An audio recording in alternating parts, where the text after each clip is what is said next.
Good morning dear students. Gayatri Vidya Mandir उच्च माध्यमिक विद्यालय सांसद के यूट्यूब चैनल पर आप सभी का पुनः हार्दिक स्वागत है। आज हम 8वीं क्लास के विज्ञान विषय का 15वां पार्ट डिस्कस करने जा रहे हैं, जो आपका टॉपिक दे रखा है कुछ प्राकृतिक परिघटना। इस पाठ पर आधारित आज अपना तीसरा वीडियो लेक्चर है, जिसमें आप देखोगे गणित के बारे में विस्तार रूप से डिस्कशन। कल आपने काफी चीजों को डिस्कस किया था।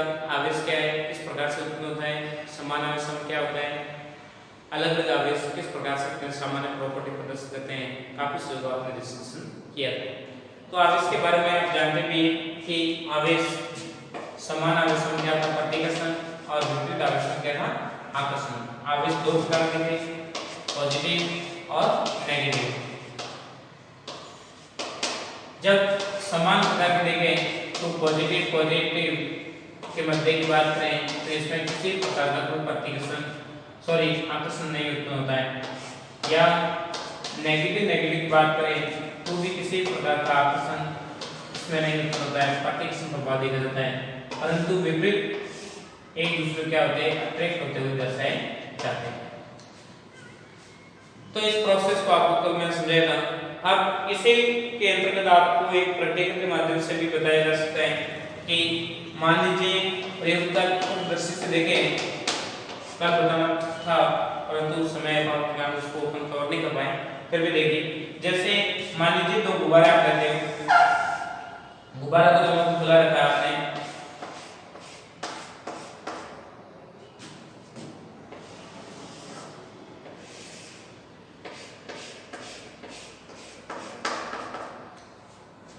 और इन दोनों गुब्बारों को आप पास लाओगे तो इन दोनों गुब्बारों में क्या होगा, प्रतिकर्षण प्रभाव उत्पन्न होता हुआ पाया जाता है। दोनों गुब्बारे एक दूसरे को क्या देंगे, धक्का देते हुए दिखाई देते हैं।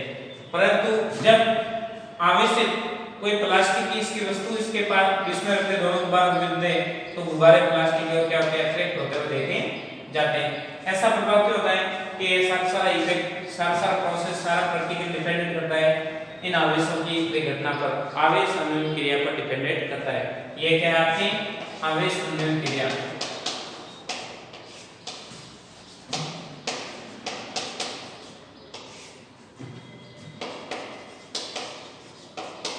आवेश अन्वयन प्रोसेस क्या है, तो आपको ये समझना कि समान आवेशों में प्रतिकर्षण और विपरीत आवेशों में आकर्षण प्रयोगात्मक रूप से गुब्बारा पर आप प्रयोग करके बता सकते हैं।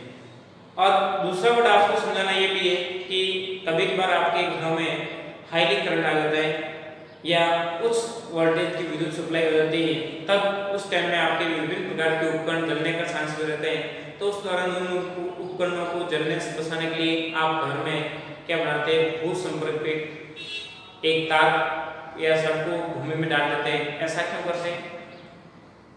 ऐसा करने का कारण है कि हाईली टेम्परेचर को आप न्यूट्रलाइज करके उसको नियंत्रित कर सकते हैं। जैसे भू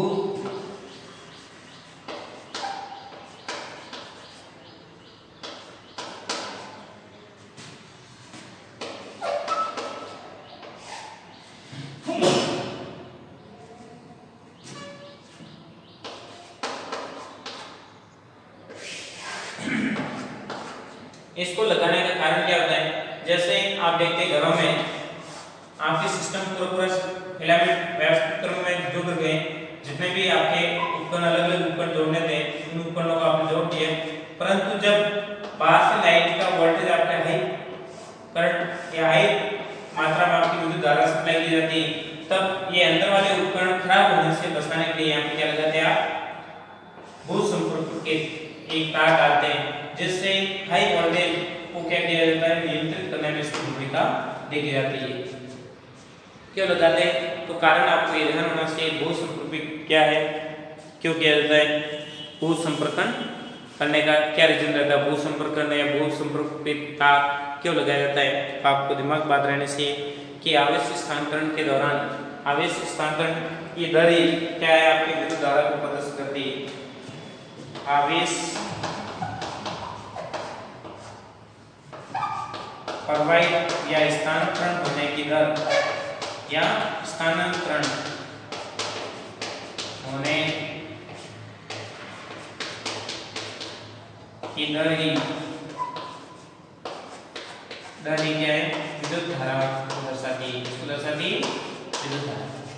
विद्युत धारा क्या है, तो आपको कभी एक बार प्रश्न पूछते हैं तो इसका ध्यान रखना, ये सॉल्यूशन आप बता सकते हैं कि आवेश प्रवाह होने की दर को ही विद्युत धारा कहते हैं। विद्युत धारा के द्वारा आपकी लाइट सप्लाई होती हुई देखी जाती है। एक स्थान दूसरे स्थान पर आवेश प्रवाह होने की दर को ही विद्युत धारा कहते हैं, विद्युत सुचालन प्रोसेस को बताया जाता है।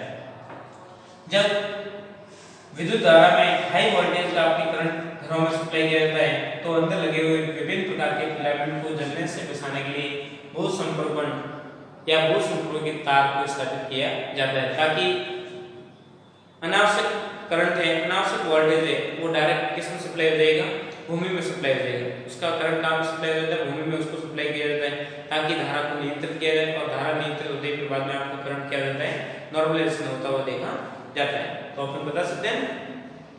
तो ये प्रोसेस आपके दिमाग में होना चाहिए। अब अपन कंसीडर करेंगे जो आज का आपका टॉपिक है वो क्या है, तड़ित। ये तो था आपके कल वाले पैटर्न से संबंधित आपको कुछ बातें रही थी, उसको समझाना बाकी था। आज अपन समझने जा रहे हैं तड़ित, मतलब बिजली किस प्रकार से उत्पन्न होती है उसके बारे में डिस्कस कर रहे हैं। देखिए जो मैटर आपके सामने अपडेट करवा रखा उसको एक बार सेव कर सकते हैं, फिर बाद में आगे बढ़ते। देखिए तड़ित बिजली संबंधी,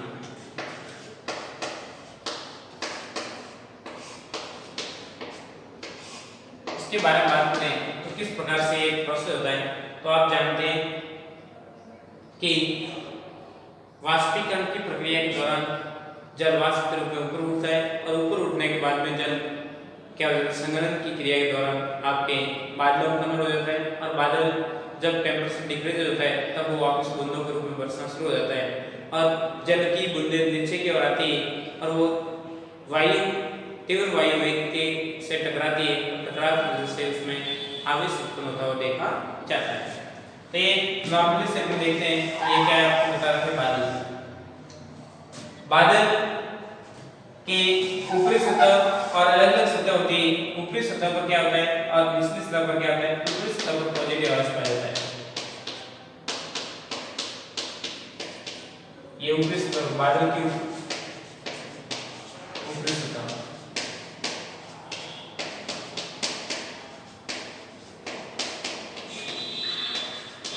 ऊपरी सतह, और ये है निचली सतह।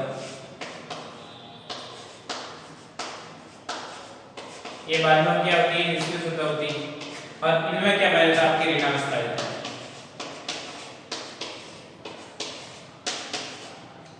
क्या लिखा जाता है, ऋणावेश।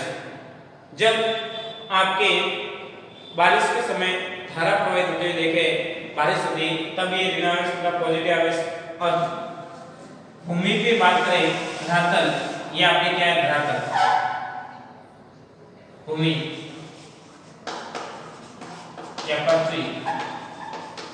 पृथ्वी की ऊपरी सतह पर क्या पाया जाता है, आपको पता है, घनाएं पाए जाते हैं। यहाँ पे क्या पाए जाते हैं, घनाएं। जब इन दोनों में या किसी भी के साथ में इनका रिफ्लेक्शन होता है तब वो बिजली संबंध शुरू होती है, दिखाई देती है। और ऐसे जैसे ये समझते हैं कहीं पे पॉजिटिव नेगेटिव आवेश आपस में इंटरकनेक्टेड हो जाते हैं तब आकाश में बिजली चमकती हुई देखी जाती है। कैसे इंटरकनेक्टेड होते हैं, वो भू संपर्क प्रोसेस के अकॉर्डिंग उसमें वायु के माध्यम से या पानी के माध्यम से बादल के आवेश भूमि के साथ में एकदम 1 सेकंड के साथ में मिलते हैं। तो मिलते ही उसमें एक साथ आपके धरातल के साथ में बिजली उत्पन्न होती है, आवाज उत्पन्न होती है और साथ में प्रकाश उत्पन्न होता हुआ देखा जाता है। तो अपन कह सकते हैं कि तड़ित एक प्रकार की विद्युत चिंगारी है जो विशाल मात्रा में उत्पन्न होती देखी जाती है। तड़ित एक विद्युत चिंगारी है, तड़ित एक विद्युत विशाल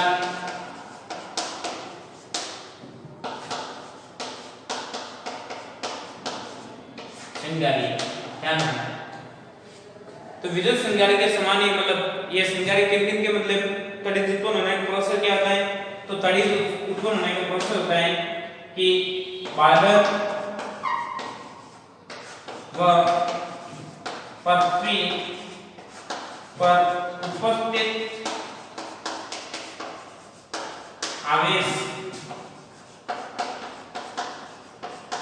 आवेशों में टकराव होने से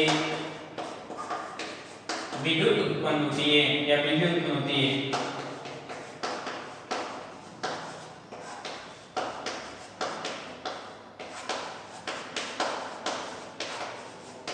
इस प्रोसेस के अकॉर्डिंग बिजली उत्पन्न होते हुए देखी जाती है। जैसे तड़ित उत्पन्न होगी, तड़ित के समय आप जानते हैं जब भी तड़ित उत्पन्न होती है, तड़ित प्रक्रिया के दौरान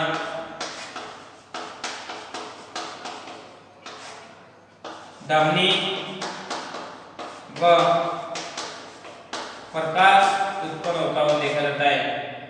ध्वनि व प्रकाश उत्पन्न होता है।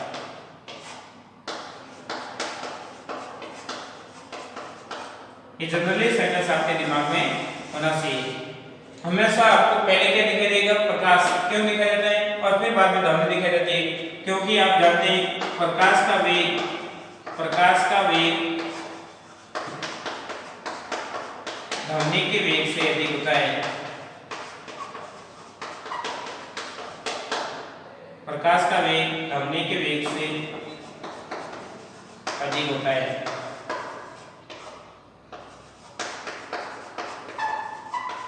तो जब भी आपकी बिजली आकाश में चमकती है तो पहले आपको प्रकाश दिखाई देता है और फिर बाद में ध्वनि उत्पन्न होती है, आपको सुनाई देती है। यह परिघटना क्यों होती है? क्योंकि प्रकाश का वेग होता है वो ध्वनि तरंगों के वेग से अधिक तीव्रता से गमन करता हुआ देखा जाता है। तो ये जनरली प्रोसेस आपके दिमाग में होना चाहिए। तड़ित किस प्रकार से उत्पन्न होती है? तो तड़ित हमेशा बादल के निचली सतह पर नेगेटिव आयन होते हैं तथा ऊपरी सतह पर पॉजिटिव आयन होते हैं। नेगेटिव आयन तथा पॉजिटिव आयन आपस में इंटरमिक्सिंग होने की वजह से बिजली चमकती हुई देखी जाती है। तड़ित एक विशाल विद्युत श्रृंगारी का उदाहरण बताया गया है। बादल व पृथ्वी पर उपस्थित आवेशों में टकराव होने की वजह से बिजली उत्पन्न होती है और तड़ित प्रक्रिया के दौरान ध्वनि व प्रकाश उत्पन्न होता हुआ देखा जाता है। जनरली अपन जानते भी और देखते भी है। हमें प्रकाश पहले दिखाई देता है जबकि ध्वनि बाद में सुनाई देती है। उसका क्या कारण है? तो कारण आपको मैंने सामने पेश किया कि प्रकाश का वेग ध्वनि के वेग से अधिक होता है, तब पहले हमें ध्वनि की तुलना में प्रकाश पहले दिखाई देता है और फिर ध्वनि उत्पन्न होती सुनाई देती है। तो ये परिघटना आप देखते हैं, तड़ित उत्पन्न होने का प्रोसेस आपको समझा रखा है। नॉर्मली सिस्टम के अकॉर्डिंग देखें तो आपके तड़ित उत्पन्न किस प्रकार से होता है, क्या परिघटना है, तो उसको आप संक्षेप रूप से व्यवस्थित रिप्रेजेंटेशन करके उसको आप समझा सकते हैं। दिमाग बात रहेगी। आगे आप देखने जाओगे तो आपको देखने को मिलेगा विभिन्न प्रकार की तड़ित उत्पन्न होती है। उससे कई प्रकार की समस्या उत्पन्न होने की भी समस्या रहती है कि तड़ित आपके डायरेक्ट इनडायरेक्ट सभी के लिए क्या होती है? हानिकारक। जब कहीं पे भी बिजली गिरेगी तो बिजली से नुकसान तो होना ही, तो बिजली सभी के लिए क्या होती है? हानिकारक होती है। तो उसको किस प्रकार से नियंत्रित किया जाए, क्या सुरक्षा की जाए, तो उसके क्या तौर तरीके दे रखे हैं, उसके बारे में अपन डिस्कशन थोड़ा बहुत करेंगे।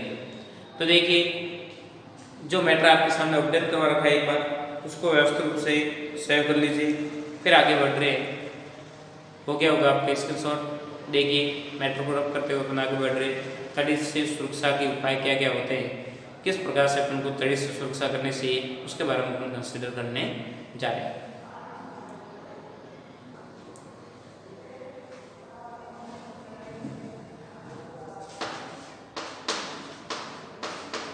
तड़ित से सुरक्षा।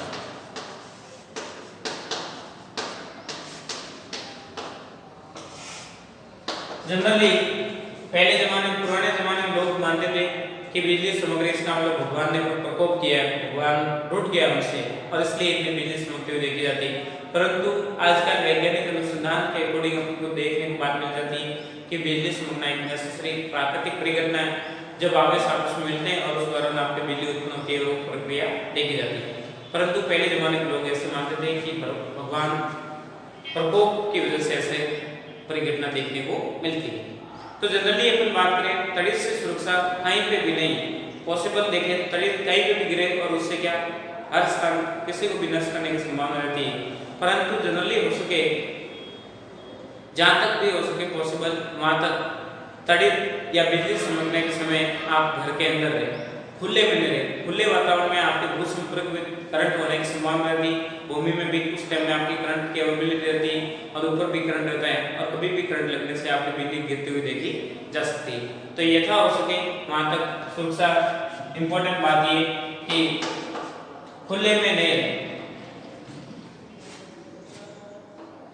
बिजली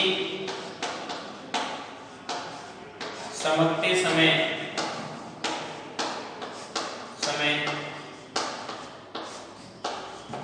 खुले स्थानों पर न रहे।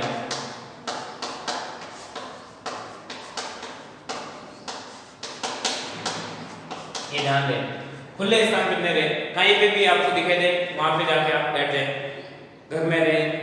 और मान लो आप गाड़ी रख के कहीं पे रास्ते में जा रहे तो अथया हो सके वहां पर गाड़ी के अंदर ही बैठे, गाड़ी के अंदर ही बैठे, ताकि मतलब जो भी भू संपर्क में करंट होने की संभावना क्या रहेगी, कम रहेगी। और मान लो कुछ भी आपके पास नहीं है तो आप सिर झुका के नीचे बैठ के आप भूमि पे डायरेक्ट लेट जाए, खड़े रहे। ये ध्यान दें, जहां तक यथा हो सके वहां तक बसा भी इसका क्या है उपाय,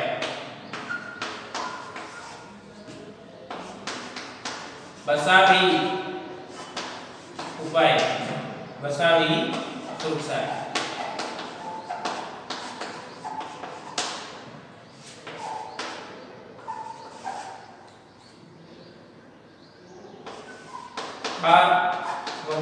गाड़ी के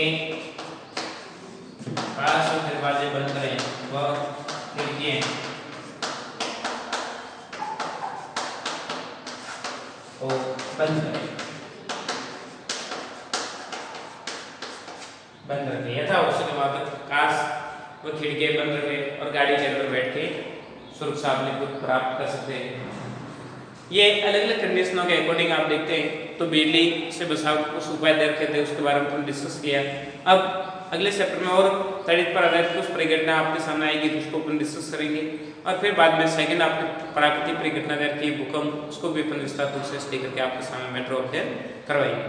तो ये जनरली आपने देखा तड़ित क्या थी, तड़ित किस प्रकार से उत्पन्न होती है, तड़ित से सुरक्षा क्या क्या उपाय, तो उसको कंसिडर करके आपको मैटर दिया, उसको व्यवस्थित रूप से समझे, स्टडी करें। किसी प्रकार का कंफ्यूजन या डाउट हो डायरेक्ट उसके उस चीज़ का समस्या समाधान करें। इंपॉर्टेंट बात है गायत्री विद्या मंदिर यूट्यूब चैनल को आपने सब्सक्राइब नहीं किया, सब्सक्राइब करें, लाइक करें, ताकि अपलोड होने वाले नए वीडियो तो नया नोटिफिकेशन आपको मिलता रहेगा, ताकि आपकी पढ़ाई कंटिन्यू में रहे, घर पे रहे, सुरक्षित रहे, अपना काम करते रहे। थैंक यू, धन्यवाद सो मच।